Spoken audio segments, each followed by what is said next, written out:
I do think that's enough time. Okay, there's that. I'm fading to black. We are starting in 5, 4, 3. Like a gummy bear.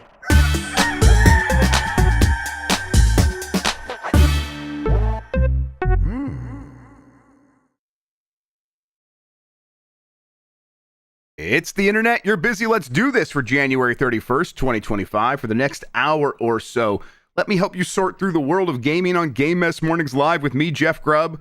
Today, it just got a lot easier to dig through video game history, and one of Xbox's biggest franchises heads to PlayStation. But first, please join me in welcoming today's co-host to Game Mess Mornings. It's Jason Fanelli. Jason, how you doing? I am feeling great. A happy and healthy go birds to you on this January 31st. It's out of my system. I won't do it again. No, it's we need it now. We need you now more than ever. That's true. God, we cannot allow this three-peat to happen. But no, actually, there's something right before that. I'm not quite there yet because the Royal Rumble has to happen first. I'm very excited tomorrow night. Royal Rumble's gonna be very good time. So yeah, just waiting for these things to happen. As the days go by, it gets closer and closer. I get more and more excited. I find myself sometimes not being able to stop thinking about it, because if I think about anything else that's going on, I get back into that funk that I'm trying to kick myself out of. But we're not going to start a Friday in a funk. We're going to be funking on a Friday with this news. Let's do it. Yeah, we're going to do our best here. Yeah, there's plenty of fun stuff to talk about. Yeah, as you mentioned, some spotty stuff as well. We'll get through all of it. But yeah, I'm also looking forward to the Royal Rumble. I'm actually really looking forward to it. I have not been watching a lot of wrestling recently. It's like, the Royal Rumble is always such a great place to jump back on. And yeah, I'm looking forward to that. It will be a good time. And after this broadcast, Mr. Grubb, I will get you your numbers, because I have number 15. For those that I don't know if I've talked about this on social media, but I run a little friendly wager with some pals. Royal Rumble has 30 entrants. I get 15 people.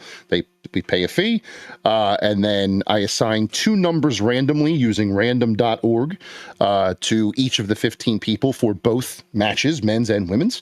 And if your number, the entrant that comes out at your number wins the Rumble, you win. Now this year, for the first time, if you're the runner-up, you also win a little bit. I haven't done that runner-up before. That's brand new.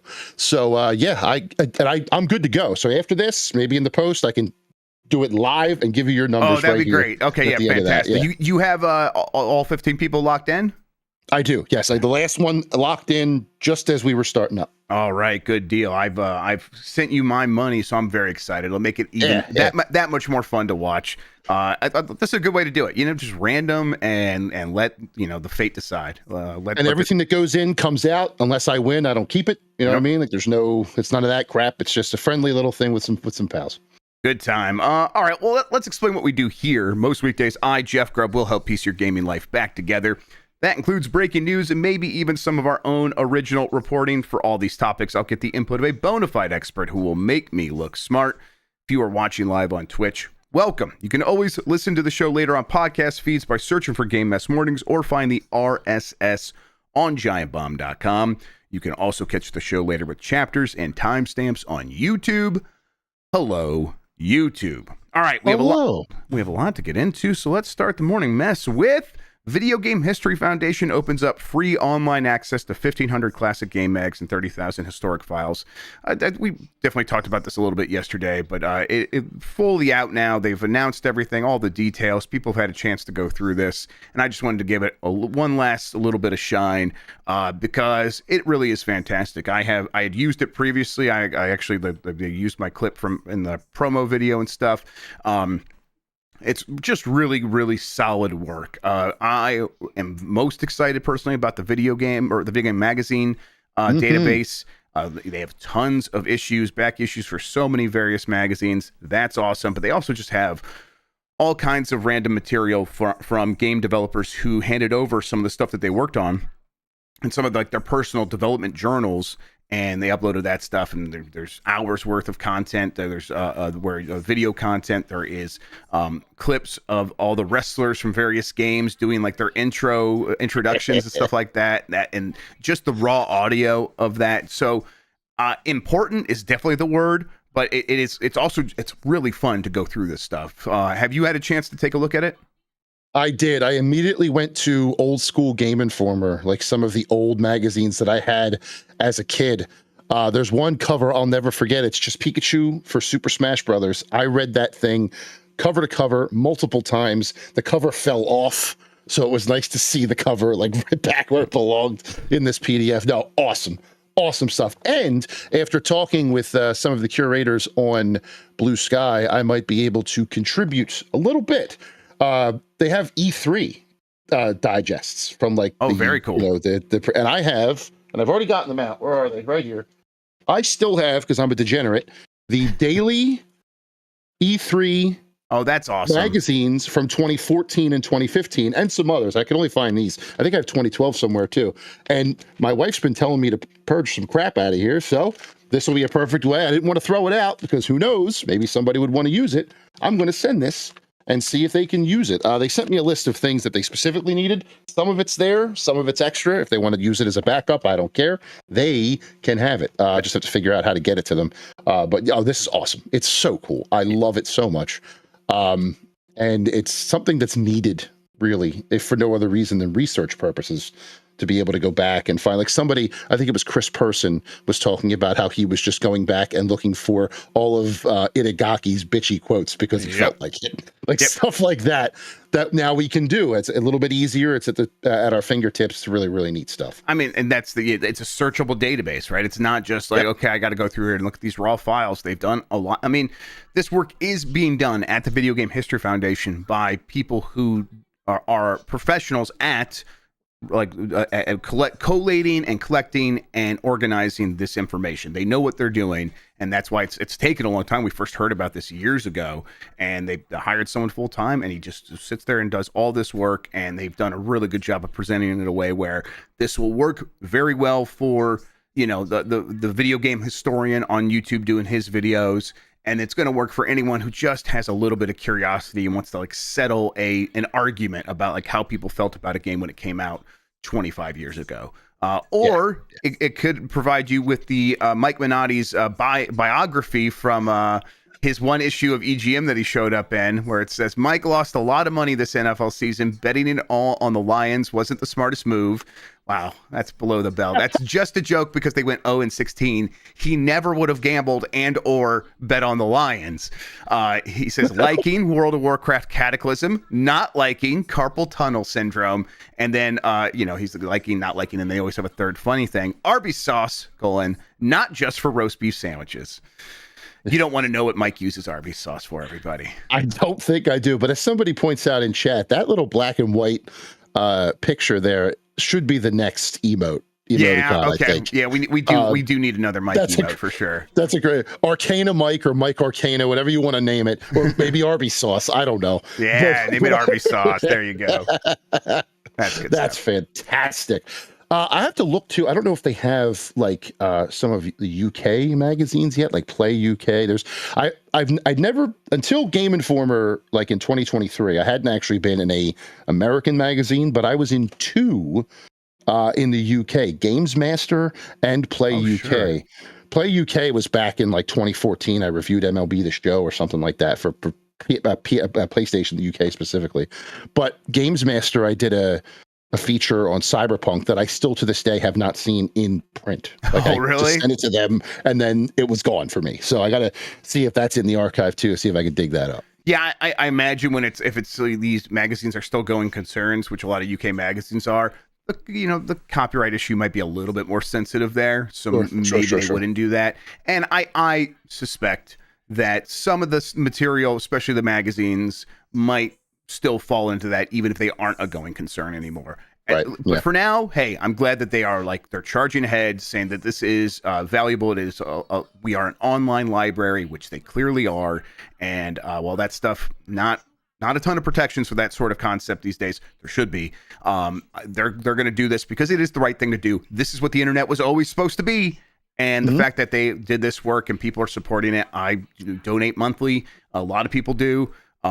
This is going to turn out to be a crucial resource going forward. And I'm most of the time I'm just going to get the tablet. I'm going to go to this site, go through the awesome software that they've built to go through these magazines and just do it for fun most of the time. And then absolutely something will just be like spark it, and I'll be like, oh, you know what, I should go make a video based on just this one little tidbit here that I discovered because I was just having fun looking through old video game magazines. Yeah, man. There it is. What is there? It is. It's done. Yeah. What is the code for? Yeah, it is Arby sauce. Yeah, that's good work, everybody. That was a team effort right there.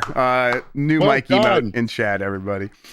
Friday funkin', love it. I wonder if that will make him less mad at me for him losing in the draft yesterday. I actually won that, so I gotta say it was a upset in my opinion. Sure. I really thought he had it just because it was PS1 over 64. So I don't know who you paid or but I think a big part of it is like I'm sure a couple people did vote to make him upset, but a big part of it's like the N64's thing is like it's got a couple of really great games. So when you limit the scope of the library, we did a draft between PS1 and N64. People don't understand what I'm talking about.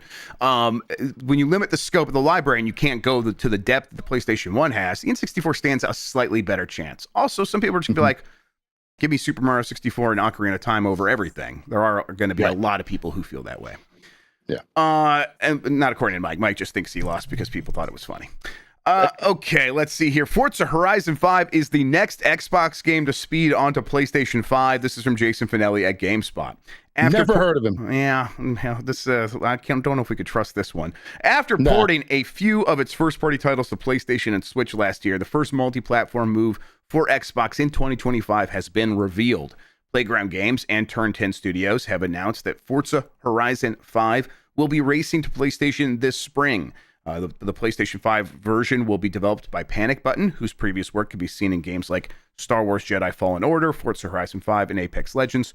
They're a port house. They do a lot of ports. In fact, they're very good at porting things to Switch. I mean, man, I wouldn't be surprised if Forza Horizon 2 launches later this spring on a Switch 2. That would not surprise me at all. Nope. This is one of the big three. For Xbox, right? Forza, Halo, Gears of War has been their big three for a while. I'm sure people could argue that, whatever, but really that's been the reality for quite some time, is they're always working on a Forza, always working on a Halo, and always working on a Gears of War. This really just does put a stamp on, or, an exclamation point on the end of the sentence of Xbox games are coming to PlayStation, and that means all Xbox games, right?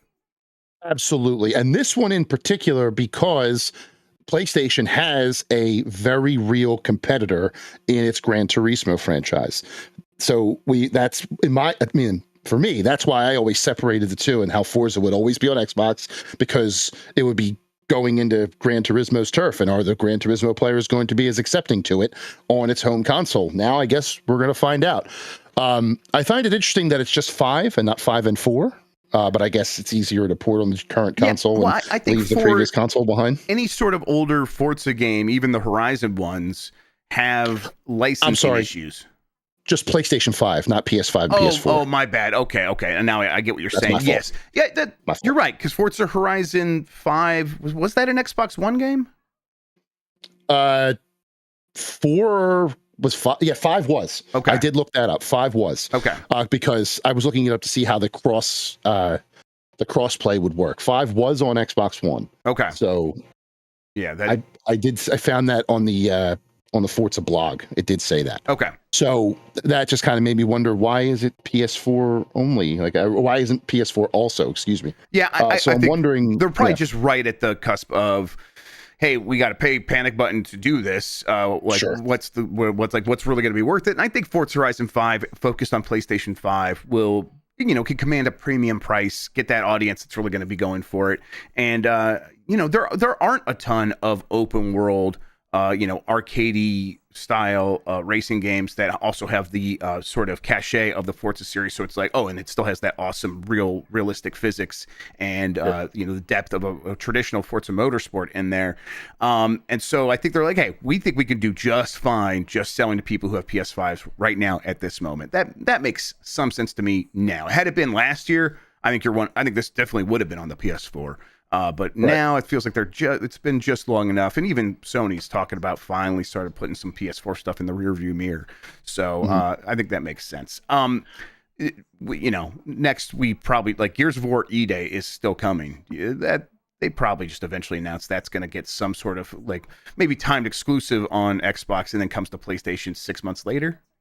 Yeah, I think that eventually somewhere down the line you'll see day and date both consoles from Xbox first party. But I don't think it's anything we know about now. I don't even think they're thinking about that yet. I think anything that they put on now will be timed exclusive, like how Indiana Jones was. We knew that Indiana Jones was coming to PS5 before it launched on Xbox, but we also knew that there would be a sizable amount of time in between the two. As Mike IP or Mike Gipp puts out in the chat, Halo Master Chief Collection seems inevitable. Oh yeah, that's that more so than Infinite. I think Master Chief Collection just seems like an absolute lock for PlayStation before the end of this year. Yeah, right? I mean, I think it's probably they're going to keep doing this. Could easily be a Switch 2 launch game as well. Like that feels like something that they are going to get ready for that. And I think, oh, that would be wild. Yeah, it's gonna be strange. But also, it's like that we're just here now. Like this, there is no red line. They've said that a bunch of times now, where it's like these games can never come to PlayStation, can never come to the Nintendo Switch or Switch 2. That's gone. That's done with. And it's like at a certain point, like why, delay it? Why sort of just like tiptoe around what's going to happen eventually? Like 5, 6, 7, 8, 9, 10 years out, it'll be much more easy to imagine a Halo launching on PlayStation. So why not just do it now? Just get it over with. If that's where you're headed, just jump to the conclusion. And I think that's what they're talking about internally, where it's like we keep having these debates and people have their feelings about this and they think it's weird. And of course it's weird. It's only going to be weird though until it's not. And I think they are just they're sprinting towards let's make it not weird by just doing this and treating it as normal. Also, I think we know why Phil Spencer was doing the rounds on Xbox podcast last week, right? Yes, because they were getting ready to announce this. Yes. As far as like just getting to the, I do think the slowly getting to that point kind of makes sense because you can enjoy two different launch day surges in income, I guess you would call that. Whereas if you just launch it all, just one big one, and you also too invite the inevitable. It's sold better on PlayStation than your own console, jerks. And if you can stave them off for as long as possible, why don't you do that? But yes, I do think eventually something will launch day and date from Xbox first-party studios on both consoles of these big three. Doom probably May 15th, right? I believe that's technically a day and date for both.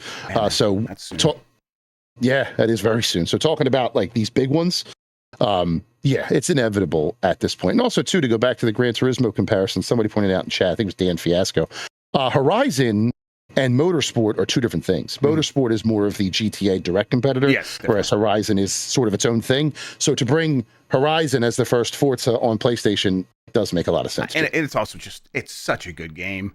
And it's fun. That's going to do very well on PlayStation. It's going to sell very well.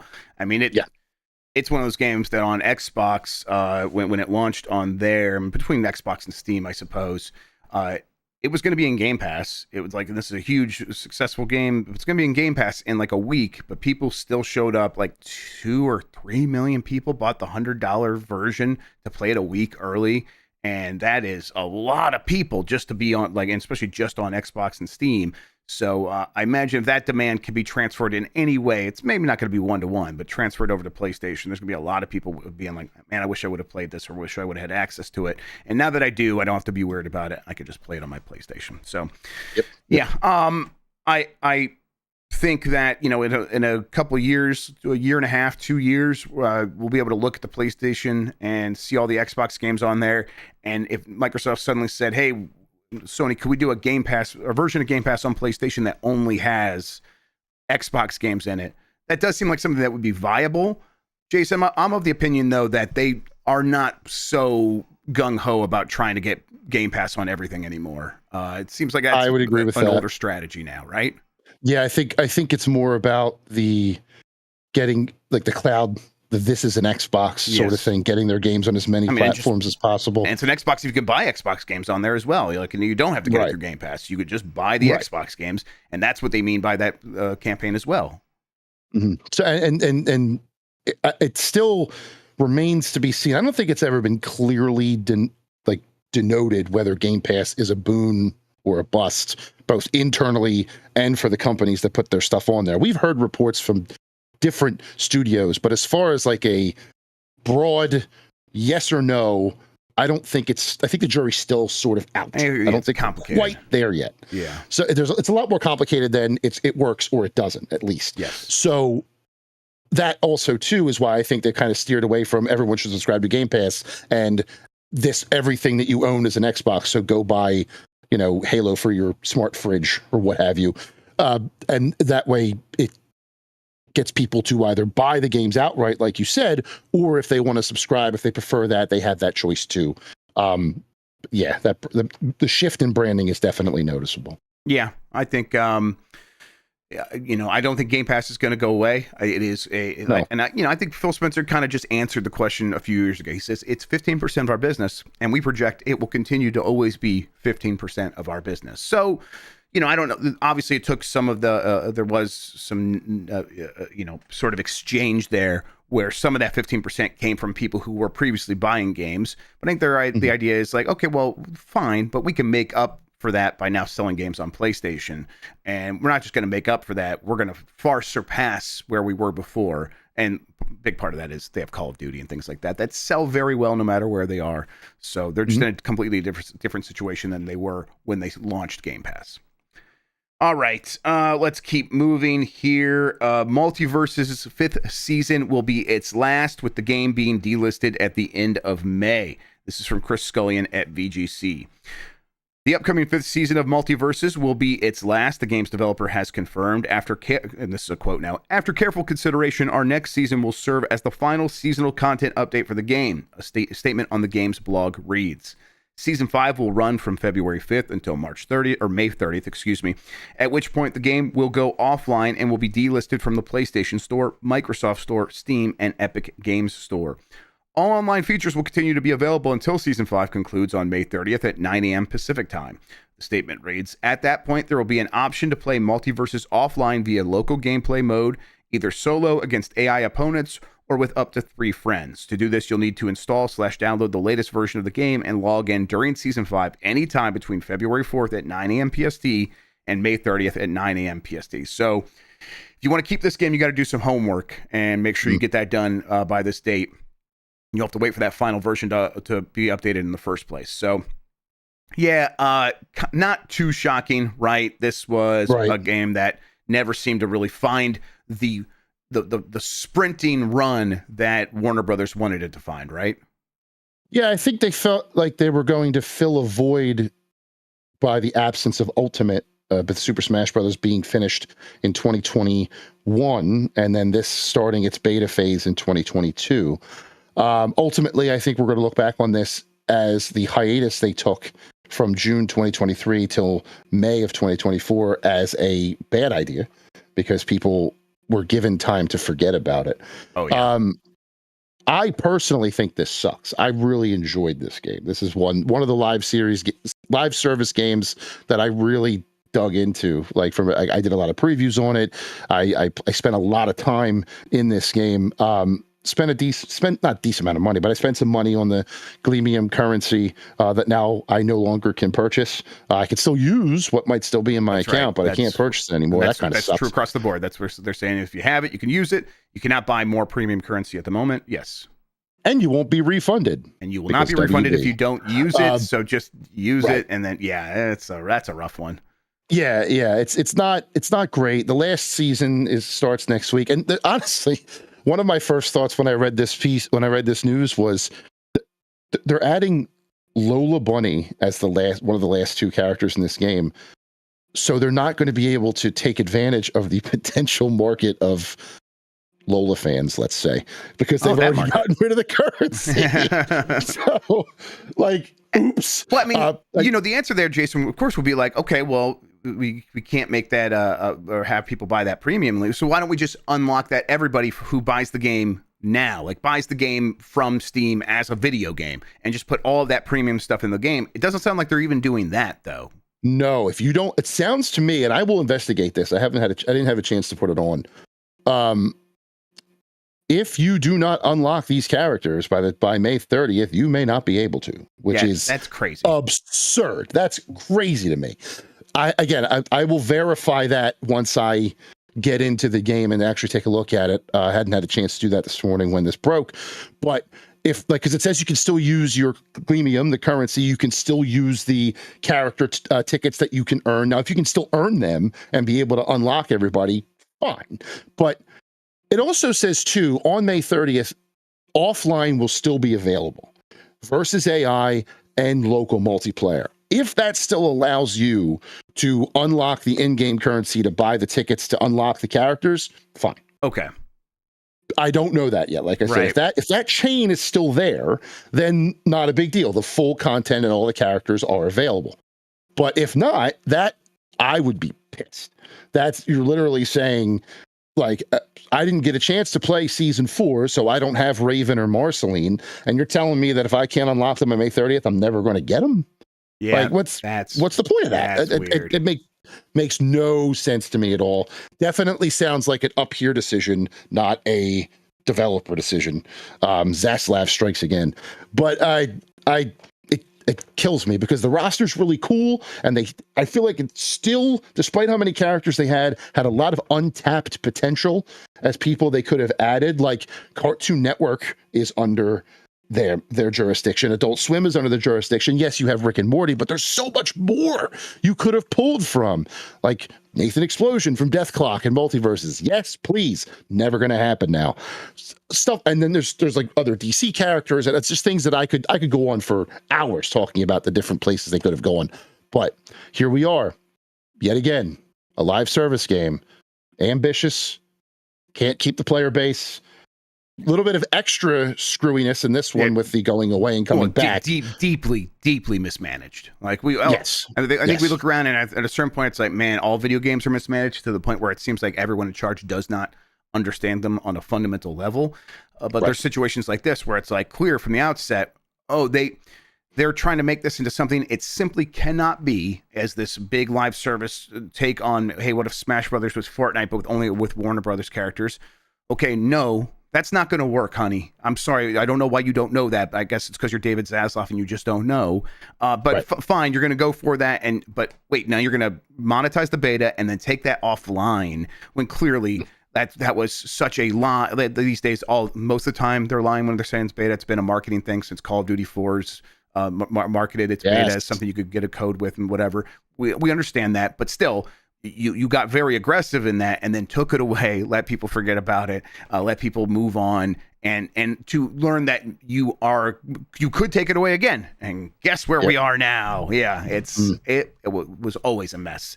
So what was the point? It was going for almost a full year. I believe it was June 30th that they pulled it the first time, maybe sooner, and it relaunched May 29th. You cannot do that for a game, especially a live service game where you're expecting constant month-over-month user, at the very least stagnation, but also growth. You don't want to lose players, and the best way to and it had such a push when that first beta came out. I remember watching a competitive tournament at freaking Evo. Yeah. Evo was backing this thing, and they fumbled the bat. It kills me. It kills me to no end that this game is dying on May 30th. It makes no damn sense. Meanwhile, we got the two of those Nickelodeon All-Star Battle games or whatever, and they could easily just make a third and just sell that as it's. I mean, clearly there's a way to do these things, but you have to keep expectations in check, and Warner Brothers is not in the business of keeping expectations in check. They are not. All right, we're going to take a quick break. When we come back, we got a little bit more data about the global gaming market. There's some Sims news, maybe, and those PS5 classic anniversary themes. What's going on with those right after this?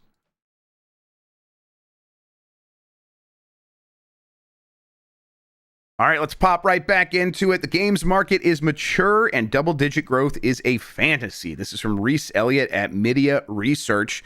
Shout out to Reese for sending this over to me. The games market is mature, so double-digit growth is a fantasy, and the industry will only see slight growth going forward. These are the key takeaways from the report that is available at Media Research. 2025 growth is mostly in line with inflation, so basically, flat for all intents and purposes, as he puts it. The global games market research, the global games market's revenue, including software, hardware, and subscriptions, will reach $236.9 billion in 2025, up 4.6% year on year, against the backdrop of IMF's projected 2025 global inflation rate of 4.2%. So essentially flat. Software revenues will reach $203.2 billion in 2025, with a tailwind from several premium releases, including potentially Grand Theft Auto 6, Switch 2 launch window games, and other highly anticipated games like Monster Hunter Wilds and Assassin's Creed Shadows. The Switch 2 launch will help console hardware return to growth in 2025 to up around 8.4% year over year to $20.6 billion. That follows a sharp decline of 20% in 2024. And that was due to a lot of things: Switch, Xbox struggling, PS5 even being down double digits year over year, things like that. The global number of gamers will keep growing, but ARPU, there it is, that's my favorite, average revenue per paying user, will slightly decrease over time due to growing gamer numbers in emerging markets. The oversaturation of live service games will see the developer pendulum swing back towards premium games on console and PC.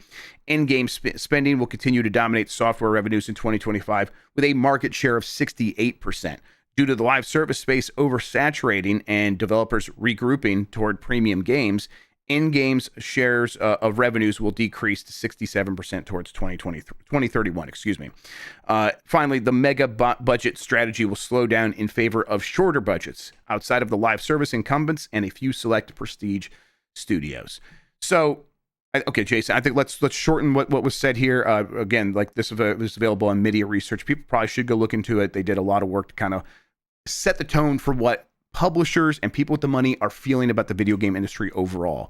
And what the short version of this is that live service was the strategy. It has clearly backfired for a lot of people, and at the very least, it is not some winning ticket every time, and it has scared a lot of people off. And when it blows up, it can blow up massively in your face. Mm-hmm. So these companies are going to ground now, and when they go to ground, they are deciding, okay, what are we going to do with our investments going forward? Well, all the big investments we just made did blow up, so we kind of need to think more short term, and therefore we cannot make big, massive budget games. We need to start thinking about some more quick hits, things that we can get done in 2 to 3 to 4 years, as opposed to 4, 5, 6, 7 years. And I'm hopeful that this means some good games in a lot of different variety of genres for us, Jason. I think that is the positive look at it. I think that maybe the pessimistic look would be this is going to be a flash in the pan, and all these companies, after Grand Theft Auto 6 comes out, all the investors will be like, where's your Grand Theft Auto 6? And we'll be right back to where we were in a couple of years, right? Yeah, that is always the thought, the worry that the people who like money always want more money, and they're going to see what Rockstar does, and those God-forsaken astronomical numbers that's going to hit, and they're going to say, you do that for us, when that's just not how things work. I would like to think that they would have some sort of, common sense after the last couple of years and the bleeding that this industry has done, both in numbers and in talent. You have to understand the talent is not there anymore most of the time because you've laid off so many people. If that talent wants to make their own indie studio, and that's where we start to see a little more growth, then great. But as far as the big ones go, yes, I would like to see some 2 to 3 year development cycle, smaller, perhaps even single player adventures. I feel like we might be getting back into the narrative single player experience sort of age. There are some there are some exceptions to that, and maybe I'm a homer, but fighting games will always be there, like that sort of like online plus local multiplayer appeal of like a Street Fighter or a Marvel vs. Capcom, stuff like that will always have appeal, but it's never going to be your headliner. I think honestly Capcom is a blueprint here, aren't they? They really are a blueprint. Someone said a while back that a home run is only worth one unless you load the bases with singles and doubles first. Yeah. And ever since I've heard that, it has sat in my. That's another good example. Dan Fiasco once again, RGG at Sega. Another great example of doing smaller things. Now, granted, the games aren't small. Infinite Wealth is huge. Yeah, but they're also making side games, and they're making fighting games. They make a variety of games, and they when they do make their big games, they're using strategies to reuse assets in a way that no one complains about ever, because it means getting the same characters in the same spot that they fell in love with. It is absolutely a blueprint. Yes. So going back to Capcom, Monster Hunter Wilds, consensus #1 overall fantasy critic pick for anybody I've talked to. That game's going to be gangbusters, but they have a Capcom Direct or Capcom Showcase coming out next week. Marvel vs. Capcom, which already came out, is going to feature because it's probably going to hit Xbox. So they're going to talk about that. They have another fighting game collection, which is just another compilation of their classic stuff to get it back in your mind so that when they announce the third Capcom versus SNK, you're going to know what it is and be excited for it. Maybe I'm dreaming there, but that's what I think they're doing there. Onimusha, that game's in 2026, but we're going to start seeing it now. Pragmata may still exist. What the hell is that? Who knows what that is? and then there's Resident Evil, like on the horizon too, right? There's like RE9. I'm seeing rumors every single day. I saw one that it's going to be the end of the Mega Mice Seat storyline that's going from 7 and 8, and it's going to star Leon and Jill. That was a rumor that I saw. I think that last part's wishful thinking, but I do think it'll be the end of the saga here. As what they're doing now, that could happen anytime soon. I don't see how other companies, particularly in Japan, aren't looking at what Capcom has been doing since Monster Hunter World, let's say, and thinking, all right, what do we have in our portfolio that we could feasibly do something like this? It's going to take time. It's going to take effort. But how do we do this? And for other companies, how do we maybe bring in other like firms to help us out with this? SNK, great example of this. They're doing their own thing in the fighting game scene, but they brought in, I think it was Dotemu, to help them with Metal Slug. And you get that Metal Slug Tactics game that was pretty good. That's their franchise back in the front of people's minds with a very good game, different from what they used to be, but it still brings back the name Metal Slug. Don't be surprised. And they already said that Samurai Showdown is coming back, but not as a fighting game, as a action RPG, which sounds to me like Samurai Souls. Yes, please.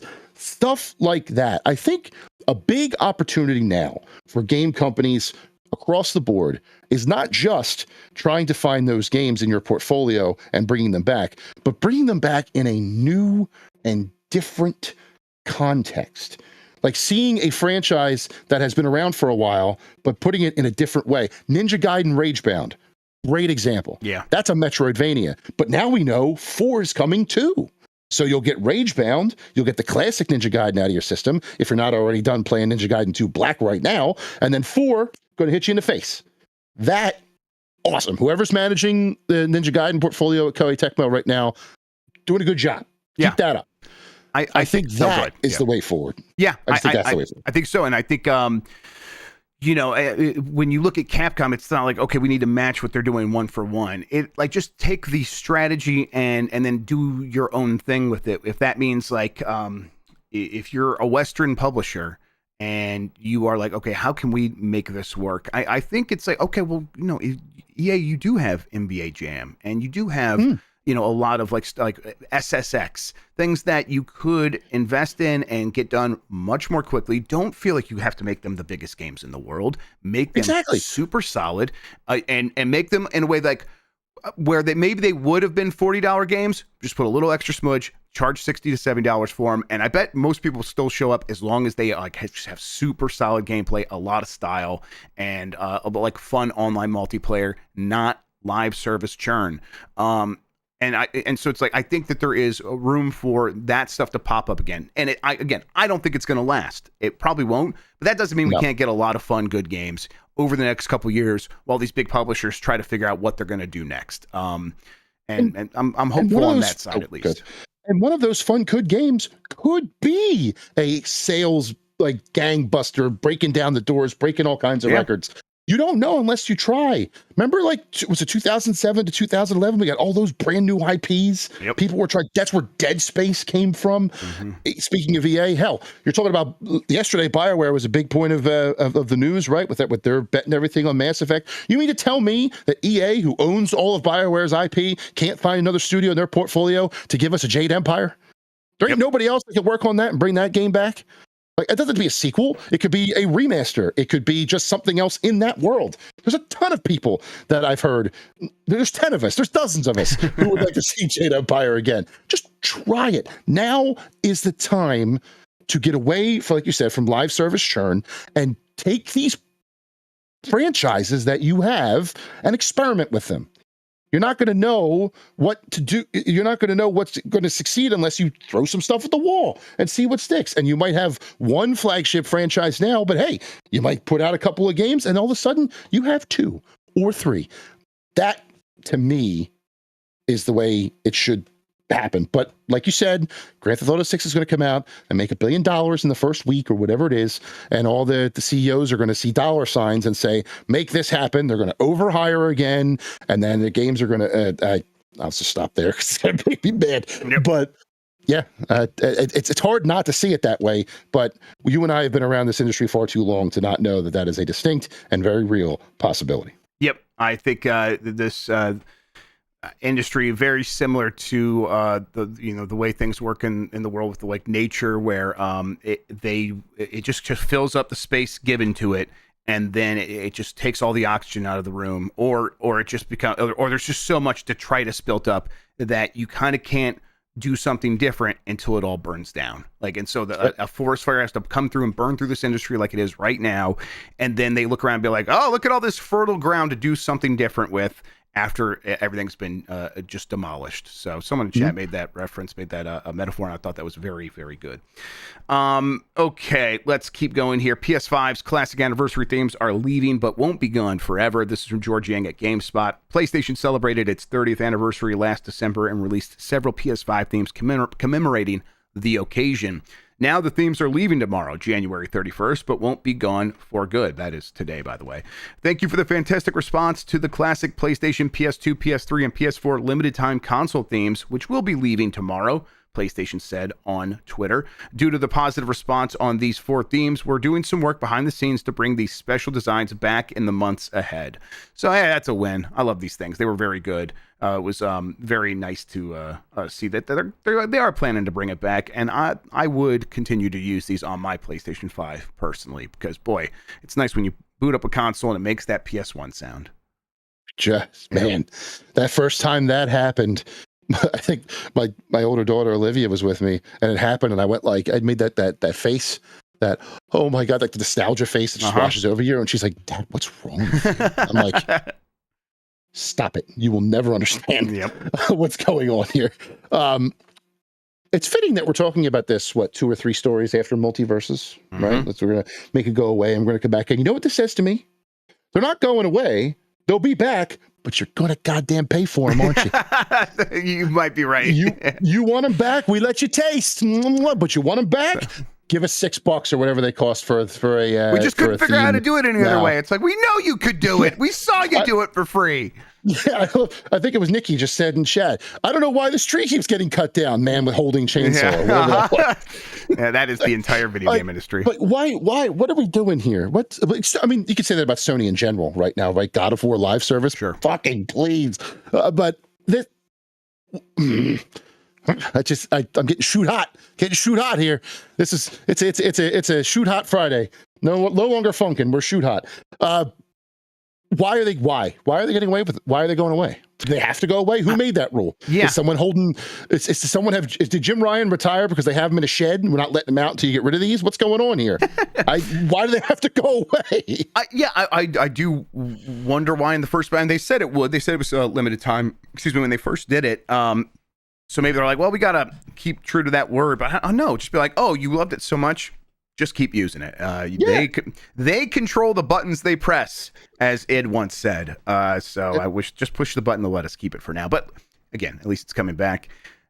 even if you're right, then maybe they probably will make us Starting pay to for think that the button presser at Sony is the Silent Hill 2 secret ending. it. Just a dog at the controls hitting all the buttons.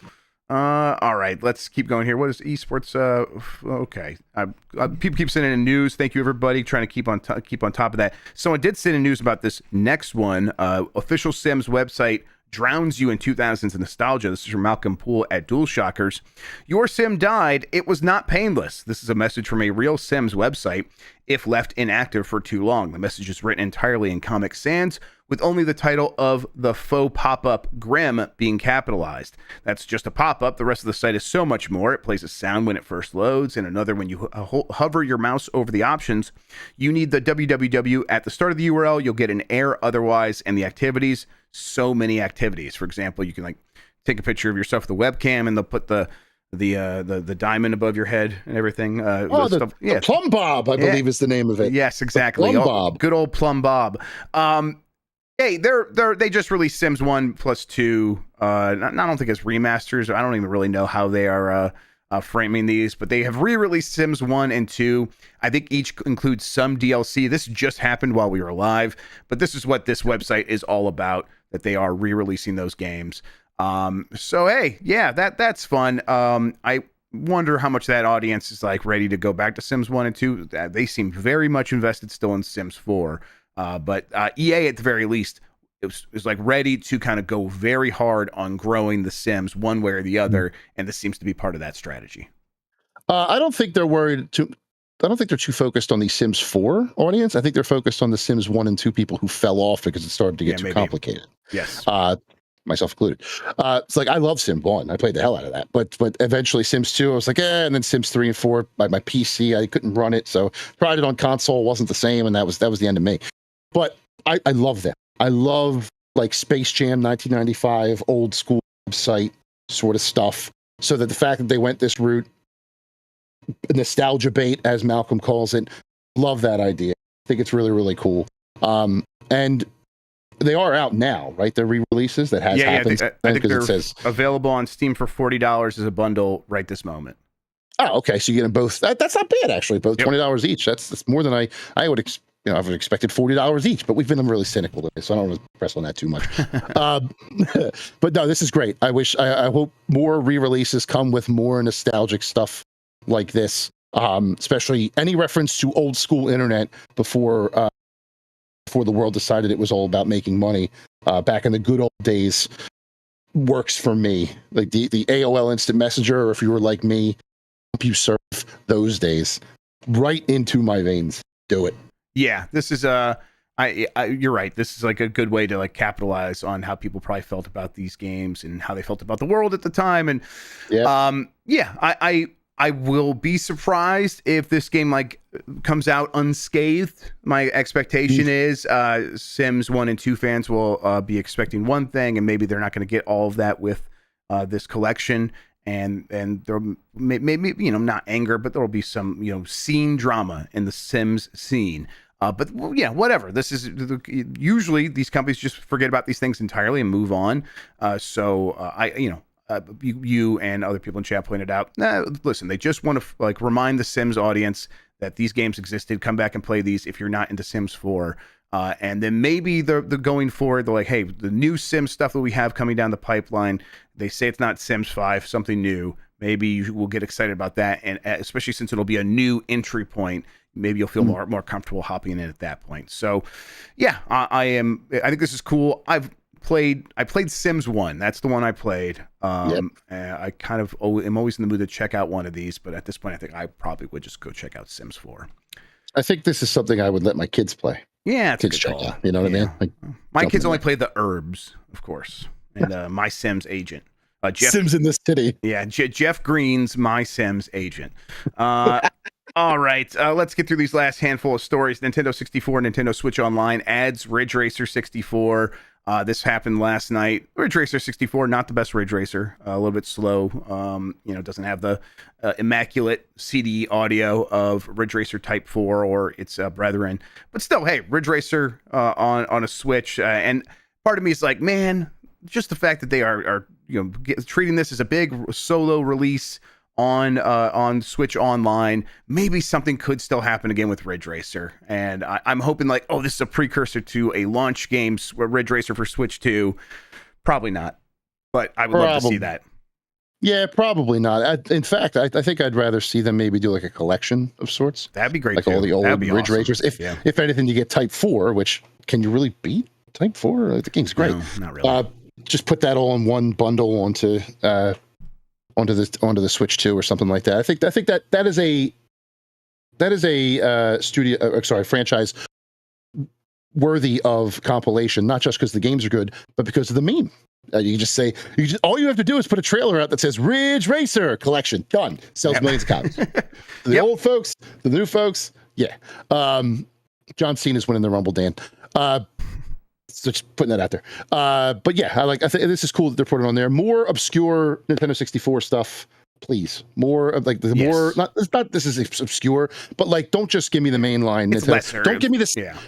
Don't give me the Nintendo 64 games that Jeff Grubb would draft in a Game Mess Decides draft. Exactly. Give me the ones like call me when War Gods is there, right? Yeah. Call me when that weird stuff is there. Yeah, honestly, that's the character of the N64. It's the stuff I wouldn't draft. I mean, I didn't draft most of the games that I think are the most fun to play. So, or the ones I think of first, like Shadows of the Empire and then like Excite Bike, Blast Core, Excite Bike 64, stuff like that. But then there are another tier below that's like these are just weird games, and it's not a massive library. So I get that this is a difficult thing of like, okay, which of these 200 games are we going to put on here? But hey, sure. Ridge Racer 64, very cool. At least it's worth checking out just as a piece of history. Speaking of worth checking out, the cult classic Cho Aniki is now available for Switch. This is from Marcus Persson at Game Reactor. The crazy cult classic Cho Aniki has long been a bit of a unicorn here in the West, something you may have seen in pictures and heard about, but which has been difficult to get hold of and play. But don't despair, because now the game and its sequel have finally reached our waters and are available to buy digitally for Switch. The collection, which consists of Cho Aniki and Cho Aniki, have already been released in Japan, something that was achieved after a successful crowdfunding campaign, and includes, as it should, some improvements compared to the original PC Engine versions. For people that don't know, this is the game where it's like greased up bodybuilder dudes flying through space in a horizontal shooter, just shooting other greased up muscly dudes. It was always one of these. It was usually a punchline in video game magazines in the 90s when they were like, this is gay, isn't that funny? And now it's like, holy shit, this is gay and that's awesome, look how crazy this is. Listen, everybody, we see it. Cho Aniki, Choa Nikki. Aniki. I've already put in Slack that they have to play this. Now I can only pressure them so much. Chat, right. You can pressure them to really make this happen soon. In fact, I think it should happen next week. So let's see if we can make something beautiful happen on this website, especially before Twitch makes it be like, yeah, you're not allowed to play Cho Aniki. Who knows? So yeah, I want to see this happen. I'm very excited. I've always wanted to play Cho Aniki. I'm going to get this because it's like, man, that's so... In the 90s, it's like, I didn't even know you were allowed to do this. It was right. Like, yeah. And now it's like, well, right. Of course. And I need to see it for myself. All right. Last thing here. Holy hell. Yeah. Oh, no. Someone added something. Holy hell. Steam players say don't buy Spider-Man 2 on PC until it's fixed. A lot of performance issues with the game. People, Sounds like it's not great. Sounds like it's not great. This is it. Yeah. The PlayStation port, pipeline to PC has been mostly solid recently, but it's had its spotty record in the past. It seems like this is one of these ones that just kind of, hey, we want to get this out by this date no matter what, and it wasn't ready. I imagine they will update it over time and improve it, but, just to give a reference point, the Steam Deck websites are saying, it works, and that's cool, but maybe don't get it for the Steam Deck quite yet. Wait for some improvements. And then people are saying, like, hey, even with a 4090, I have significant technical problems. That is, some of the reviews on Steam are saying that. So don't think you could just brute force your way through this. It seems to be just fundamental to how the game works at the moment. I like the quote, hold off on buying till they get a couple of stabilization patches out because holy hell. Yes. That sums it up for me. Now, having been someone who played this on console, it doesn't really affect me all that much. I'm not going to go play it again. I got other stuff to do. But for the first timers who only play on PC, who are watching this and really wanting it, I could see how this could be very, very frustrating. Yes. So I sympathize with them, but at the same time, I'm like, ouch. Like, we can't really say too much about it. But I've also been a console guy, so my PC sympathy is, a little, oh my God. Right? It was terrifying. I'm sorry for audio listeners. We're playing a clip from the game where it's just a cutscene from Spider-Man 2, and then Aunt May bursts in the room, and she is like completely covered in white paint and doesn't have eyeballs and is terrifying. A creature from the damnedest places of hell. She looks like she's wearing a mask of her own face. Yeah. What the hell's going on? Yeah, Michael Myers' Aunt May. That's exactly what we have going on here. He looks like a Teletubby. Yeah. Some guy named Pocado in the chat. And that's like, she bursts into the room too. So imagine playing this and not expecting anything weird at all, and that happens, and I would be dead. The person that posted it said, "Thank God Steam has a recording feature now." And it's like, yeah, that's good stuff. Somebody used the emote of Tam with the blinding light. Yeah. That's a really good one. Oh, I like that a lot. Okay, let's see here. We'll move this around here. Okay. All right. Am I going to do this last story? I suppose I am. No. A life-size. I would like to know who put it there. A life-size 5-foot Pokemon Gardevoir plush is going on sale next week. This is from Chris. This is from Jordan Midler's basement, and that's crossed out. Instead said Chris Scullion at VGC. As reported by PokeShopper, the Pokemon Center store will be selling a life-sized Gardevoir plush from February 6th at 10 a.m. Japan time. The Gardevoir plush is 160 centimeters long, around 5 feet 3 inches, matching the official height listed in the Pokédex, and will cost $320. It weighs around 5 kilograms and is shown in official videos, photos, sitting on a chair and standing in the corner of a room, and people are going to be weird with it. Yeah, somebody. Congratulations to Sean for finally having a prom date. Yeah, there you go, Sean. Good luck with that. Well, holy God! But I can't do the life size. I can't. No, that scares the hell out of me. No. That's not for me. I could maybe like a life size like Pikachu is real Snorlax. Small. That life-size Snorlax that is yes. a beanbag is such an awesome. Yes. I would sleep on Snorlax. Of course I would. When I went to Japan, that had just come out, and they had it in one of the Pokemon centers, and I kind of laid next to it for a picture. That thing is huge. It's like the size of me. That I could have sat on that and been completely comfortable. It's very, very cool. But the poll right now. I'm sorry, I'm laughing. Oh, no, I haven't seen it. What's happening here? Who's weirder? Who's weirder, Dan, Mike, or Turbo Sean? 0 votes for Mike right now. He's going to love that. Only 15 for Dan and 65 for Turbo Sean. Congratulations, Turbo Sean.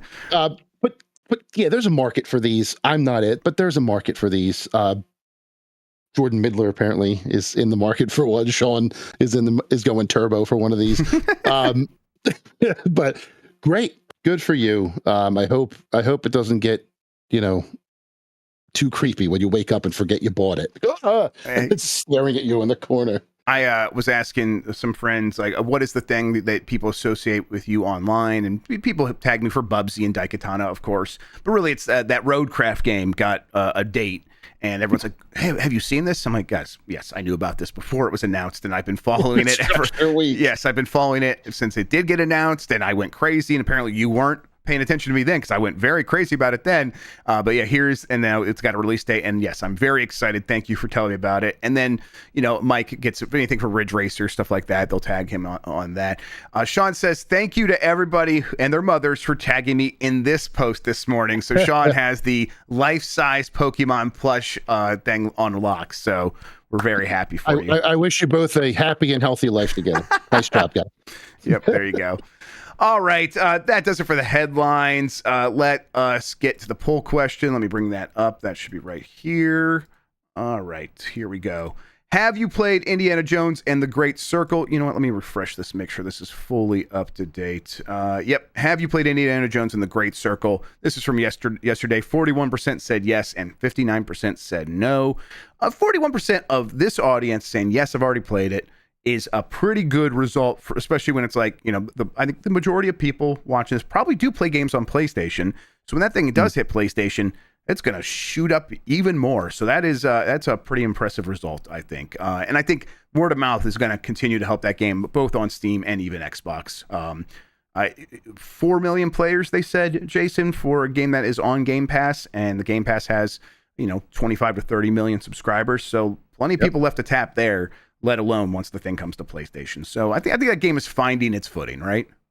I agree. I think that number is a little low. I think more people should play it. But yes, I think once it hits PlayStation, and there's a lot of people who haven't actually touched it on Game Pass yet, or maybe just waiting for, as somebody said in chat, a rainy day or something that have a lot to do, and they can just sit down and get involved in it. I think that this number should shoot up in the not too distant future, and it deserves it because the game is great. Real quick, Lance McDonald, who made the 60 frames per second patch for Bloodborne, has received a DMCA takedown notification from Sony Interactive Entertainment asking to remove the links, and he has. I wouldn't. Could that be a good thing, or is that just Sony being pedantic 4 years after he launched the damn thing? Yeah, I get wanting to look into this and be like, this means that they're doing their own. I just, everything I hear wants me to tell people, don't get optimistic. Don't get your hopes up about Bloodborne stuff anytime soon. And really kind of maybe never, but definitely not anytime soon. Okay. We got a new poll question. I will bring that up here in a second. In the meantime, though, Jason Fanelli, why don't you tell people where they can find you on the internet, what you have going on, all that good stuff? I am at Big Man Fanelli on anything and everything that there is, socials. This is my third recording of the week. I've already done 2. One, my local sports radio station that my on hiatus podcast, Cheesesteaks and Controllers, was hosting. Joined up with some of the fellows to do a Royal Rumble roundtable, which airs live on the radio at 7:00 Eastern tonight. You can stream it on iHeartRadio, Fox PHL The Gambler, 102.5 FM here in Philadelphia. But there will also be an on-demand version at iHeartRadio as well if you find the radio's website. The radio station's website or site on iHeart, and foxphlthegambler.com. That does exist as well. So that one. And then I recorded earlier this week for Monday. I joined our friend who's hiding a Gardevoir in his basement, Jordan Midler, for the VGC roundtable talk on a certain game that's embargo breaks on Monday. I think I'm allowed to talk about it because we were able to preview it. I just didn't get a chance to. That will be Kingdom Come Deliverance 2. Yeah, the people have had that game for a long time, huh? Yes. So we'll have a nice chat about that coming up next week. Right after we are done with this, I have to go in and address the edits for my next Rolling Stone article, which should be out pretty soon. I'm very excited about that one. This was an interview I've wanted to do for a very long time. So the fact that I got to do that and talk about something really cool, I'm excited to share that with all of you. And yeah, Royal Rumble next Royal Rumble tomorrow. We'll do the numbers at the end here. That jersey right there, I don't know if you can see it in the frame, probably not. I'm very excited to put that back on February 9th. Go Birds. I see it in the chat. I appreciate y'all. It's exciting. Yeah, I'm happy for you. That's what's going on. If it wasn't me, I would have hoped it was you, but I'm glad I could carry this banner for you. I really could. I really do. It was. We were doomed as soon as Hutch went down. That was the reality. We were fooling ourselves all year, but that is fine. There's always next season. There's always been next season. Always. So people are pointing out Jordan Midler is going to come from us. That is a terrifying proposition. That 6'2", 250-pound Scottish man with his eyes black with Pokemon lust. About me, mate. Yeah, just completely. It's not very great of you. Just looking at pictures of Pikachu and getting so horny and angry, and he would kill me. He would rip me in half, and I don't want to deal with that. So, I'm sorry, Jordan Midler. Please don't hurt me. Okay, new poll question. Would you still be surprised if Halo came to PlayStation? Yes or no? That is up on the community tab on youtube.com/@giantbomb right now. I wouldn't be, but hey, vote with your heart. Some people still might be. You shouldn't be though. Not at this point, right? No, I'm not. If you're surprised that Halo or any Xbox franchise is announced for PlayStation at any time.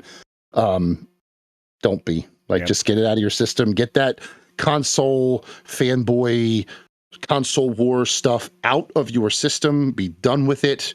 Send it into the aether. It doesn't exist anymore. We are slow. We're not. I don't think we'll ever become a completely joined ecosystem, but there's a lot more handshaking and high fiving now, because that's where the money is. Yep.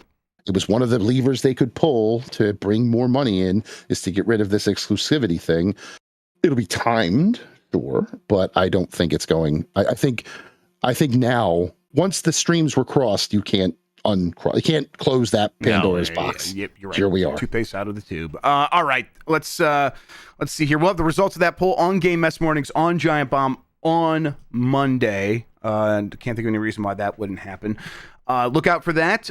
In the meantime, though, Jason Fanelli, thank you so much for hanging out with me and talking about video games today. I really appreciate it. Always a pleasure. Great way to start my weekend, hanging out with you, talking about some games and getting shoot hot. Sorry, everybody, got shoot hot. Getting shoot hot. If you are watching live, thank you so much for watching. If you're listening later, thank you so much for listening. If you want to hang out with us more today, we will have BCR here in a very short time. We will have the UPF later. We're going to play Motor Town. We're all going to hang out and drive around in a city. It's going to be a good time. Look out for all that. And the BCR episode, by the way, is our music retrospective. It's what Sean's calling the Giant Bomb 2024 mixtape. We're going to have a listening party. So tune in for that today. It's going to be a good time. All right. Let's get out of here. Once again, thank you, Jason. Once again, thank you all. Until next time, you're the best audience in gaming. Have a good one. Take care of yourself, and goodbye.